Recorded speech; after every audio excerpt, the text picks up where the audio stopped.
Tuloy, pag tinignan mo kung ano yung mga aksyon ni Sara, nakikita mo naman kung nasaan ang kanyang loyalty.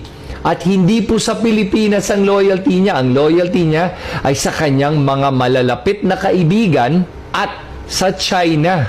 Kaya kung ikaw ay sumusuporta sa aksyon ni Sara, ewan ko na talaga, mangmang ka na talaga, o bulag ka talaga, o bingi ka, o hindi ko alam kung nag-iisip ka pa. Alam mo, konti na lang talaga yung nagsusuporta sa mga Duterte. Kaya kung isa ka pa doon sa mga nagsusuporta sa mga Duterte, gising na po.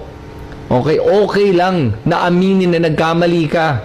Ginagago na nga kayo, tinatraidor na kayong mga Pilipino, tuloy-tuloy suporta pa nyo sa isang tao na tinatraidor na kayo para sa China.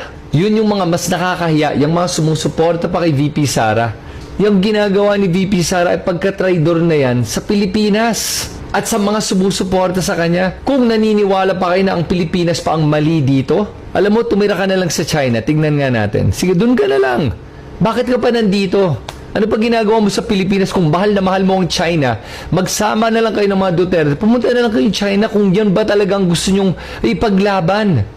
Tapos yung mga kaalyado pa ni Sara, sasabihin pa sa atin na mag-resign na daw si BBM dahil niredepensahan ni BBM ang ating sovereign rights laban sa China. Anong gaguhan yan? Gusto ba niyo maging tuta na lang ng China tulad ng dating administrasyon? Kailangang itama ang sitwasyon na to. At anong magagawa mo bilang isang Pilipino na maitama ito? Unang-una, tanggalin mo ng suporta mo kay Sara Duterte kasi ang pinag-uusapan natin ay ang ating bansa at ang ating mga kababayan. Pangalawa, kung sinusuportahan mo si Sara, kailangan mong ipaalam sa kanya na hindi tama yung kanyang ginagawa. Alam mo, kahit na anong suporta mo sa isang tao kung may mali siyang ginagawa, kailangan mong ipaalam sa kanya. Hindi na lang nanganga ka na lang nanganga, oo ka na lang ng oo, agree ka na lang ng agree. Hindi po yan ang pagiging makabayan. Pagiging mangmang na po yan.